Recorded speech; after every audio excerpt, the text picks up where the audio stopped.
आज मैंने घेवर बना ही लिया। कितने दिनों से सोच रही थी घेवर बनाना है पर नहीं बना पा रही थी। पर आज मैंने सोचा इसे मैं बनाकर ही रहूँगी। लाइफ में पहली बार मैंने ये घेवर बनाया है, तो आप बताइएगा ये कैसा बना है। बनाना बिल्कुल भी मुश्किल नहीं है, पर हाँ पहली बार में थोड़ा प्रॉब्लम होती है। तो इसके लिए मैंने लिया एक बड़ा सा परात। इसमें मैंने 3 चम्मच देसी घी ले लिया और थोड़े से आइस क्यूब ले लिए। देसी घी थोड़ा पिघला हुआ लेना है। फिर इसको अच्छे से मसल लेंगे।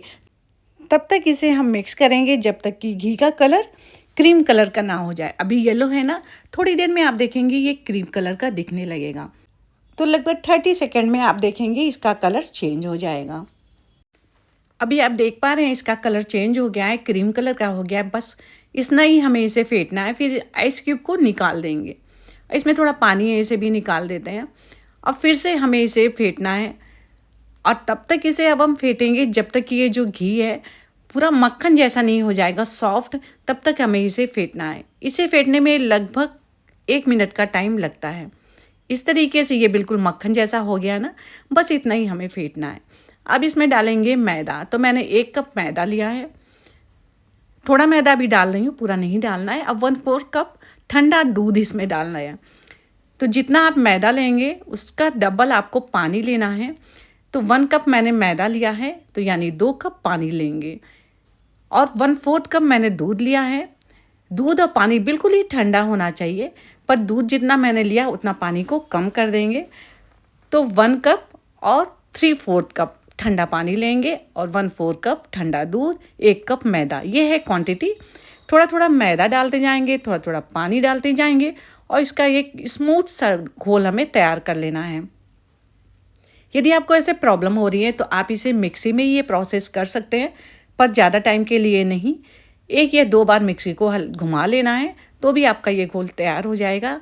लेकिन उसके बाद छानना ज़रूरी है। तो मैं इस तरीके से हाथ से ही बना रही हूँ। फिर अच्छे से ये मिक्स हो जाएगा, उसके बाद मैं इसे छानूंगी। अब देख पा रहे हैं आप, ये बिल्कुल ही अच्छे से पतला सा घोल जैसा तैयार हो गया है। बस इतना ही हमें इसे फेंटना है। तो अब इसे हम छान लेंगे। इस तरीके से इसमें कोई भी लम्स रह जाएंगे ना, तो जब आप छानेंगे तो वो निकल जाएंगे। अब इसे थोड़ी देर के लिए फ्रिज में रख देंगे, क्योंकि बनाने के पहले ये बिल्कुल ही ठंडा हमें चाहिए। तो चलिए इसे पहले फ्रिज में रख देते हैं। अब गैस पे मैंने घी गरम कर लिया है। अच्छा गरम होने के बाद ये ठंडा ठंडा जो घोल मैंने तैयार किया है, इसको ड्रॉप ड्रॉप डालना है। हाइट से डालना है, ऊंचाई से डालना है, बिल्कुल पास से नहीं डालिएगा। एक बार डालिएगा झाग बनेगा, खूब ज़्यादा सा झाग बन रहा है ना, फिर ये झाग ख़त्म हो जाएगा, फिर दूसरी बार डालना है। ऐसे करके लगभग 15 बार इसे मैंने डाला है। बनाते समय ये घेवर का जो घोल होता है ये बिल्कुल ही ठंडा होना चाहिए। यदि गर्म हो तो उसमें आप एक आध आइस क्यूब भी डाल सकते हैं, जिससे वो ठंडा रहेगा। और बीच बीच में ऐसे किसी बेलन से या स्टिक से घुमा लेना है, जिससे बीच में होल बन जाएगा। तो घेवर बिल्कुल ही परफेक्ट बनेंगे। बस ऊंचाई से इसे डालते जाना है, डालते जाना है। जितना भी आप मोटा बनाना चाहिए या पतला बनाना चाहिए, उस हिसाब से आप इसे बना सकते हैं। गैस की फ्लेम को कम नहीं करना है, मीडियम फ्लेम पे मैं इसे बना रही हूँ। बहुत ज़्यादा हाई फ्लेम पे भी नहीं बनाइएगा, नहीं तो घेवर जलने लगेगा। मीडियम फ्लेम पे ही ये बिल्कुल ही परफेक्ट बन जाते हैं।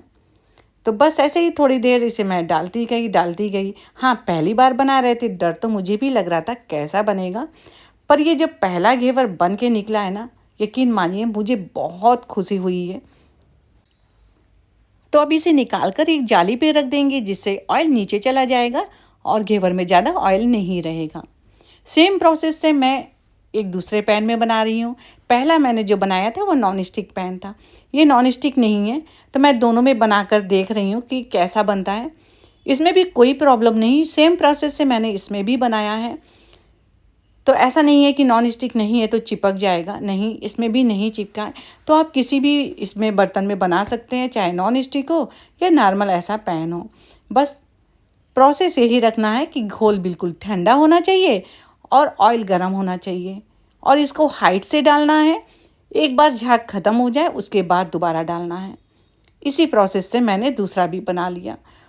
देखिए, कोई भी काम मुश्किल नहीं होता है। यदि आप ठान लीजिए ना मुझे ये करना है, तो आप कर ही लेंगे। वैसे घेवर बनाना भी कोई मुश्किल नहीं है। यदि आप बनाना चाहते हैं तो ज़रूर बनाइए। जब मैंने बना लिया परफेक्ट पहली बार में, तो आप क्यों नहीं बना सकते? आप भी बना सकते हैं। इसे ज़रूर बनाइए। तो बस ऐसे ही मैंने ये भी घेवर बना लिया है। साइड से इसको थोड़ा सा हम ऐसे छुटा लेंगे एक नाइफ़ से, इस तरीके से। फिर यदि आपको ऊपर और भी लाल चाहिए तो थोड़ा डिप करके ऊपर और भी लाल कर लीजिए, नहीं तो ये बिल्कुल ही परफेक्ट हो गया है। वीडियो यदि आपको पसंद आ रहा है तो इसे लाइक करना, शेयर करना बिल्कुल मत भूलिएगा। चैनल को अभी तक सब्सक्राइब नहीं किया तो सब्सक्राइब भी कर दीजिएगा। बस ऐसे ही मैं सारे घेवर अब बना लेती हूँ। इतने घोल में मेरे 4 घेवर बन गए थे। तो अब बना लेते हैं रबड़ी। तो इसके लिए मैंने लिया है मिल्क पाउडर और दूध बराबर क्वांटिटी में लेके मैं इसे गाढ़ा करके रबड़ी बना लूँगी। यदि आप चाहिए तो नॉर्मल दूध से ही आप दूध को गाढ़ा करिए और फिर उसकी रबड़ी बना लीजिए। तो मुझे जल्दी बनाना था, इसलिए मैंने मिल्क पाउडर मिला के बना लिया। गाढ़ा हो जाने के बाद इसमें थोड़ा डाल दीजिए चीनी। जितनी क्वांटिटी आप जितना मीठा खाना चाहते हैं उस हिसाब से चीनी डाल दीजिए। मैंने सिर्फ 2 चम्मच डाला है क्योंकि मिल्क पाउडर भी मीठा होता है। और 1 चम्मच इलायची पाउडर मैंने डाल दिया। थोड़े से केसर के धागे डाल दिया, बहुत अच्छा टेस्ट आएगा रबड़ी में। यदि आपके पास हो तो ज़रूर डालिए। फिर इसे रख देंगे ठंडी होने के लिए। अब बना लेते हैं चाशनी। तो मैंने 1 कप चीनी लिया, आधा कप पानी लिया और इसकी चाशनी बना लेते हैं। चाशनी बहुत कोई तार वाली नहीं बनानी है, बस एक चिपचिपी सी चाशनी बनानी है। तो बस थोड़ी देर तक इसे मैंने पकाया। देखिए बिल्कुल ही परफेक्ट ये बन गई है। इसमें कोई तार नहीं है, एक चिपचिपी सी चाशनी बनी है। पहले 2 घेवर में ही मैं चाशनी और रबड़ी लगाऊंगी, क्योंकि एक साथ सारे में लगा देंगे ना तो वो सौगी हो जाएगा। तो थोड़ी सी चाशनी लगा देना है, बहुत ज़्यादा नहीं लगाना है, नहीं तो बहुत मीठा हो जाएगा। वैसे जाली पे रख के चाशनी आप डालिए तो ज़्यादा अच्छा होगा। मैंने पहले प्लेट में ही रख के डाल दिया। तो इस तरह जाली में रखने से क्या होता है, चाशनी जो एक्स्ट्रा होगी वो नीचे गिर जाएगी। अब ऊपर से इस पर लगा देंगे रबड़ी। तो जितनी आप चाहिए उतनी रबड़ी इसमें लगा दीजिए। थोड़े से ड्राई फ्रूट्स कटे हुए मैं इसमें डाल दे रही हूँ, काजू, बादाम, पिस्ता। थोड़े से रोज़ पेटल्स मैंने इस पर डाल दिया। और यदि चांदी का वर्क आपके पास हो तो वो भी इस पर लगा दीजिए, एकदम मार्केट जैसा लगता है। तो सेम प्रोसेस से दूसरा भी मैं तैयार कर लूँगी। ड्राई फ्रूट्स आप जो भी आपके पास हो आप डाल सकते हैं। रोज़ पेटल्स ना हो तो कोई बात नहीं, वैसे भी अच्छा लगेगा। इस तरीके से मैंने इसे तैयार कर लिया। आप देख पा रहे बहुत ही अच्छा लग रहा है। पहली बार बनाया है मैंने, तो पहले मैं भगवान को इसे भोग लगाऊंगी, उसके बाद ही हम लोग इसको खाएंगे। तो यदि आप घेवर बनाने से डर रहे हैं तो बिल्कुल मत डरिए, एक बार इसे ज़रूर बनाइए।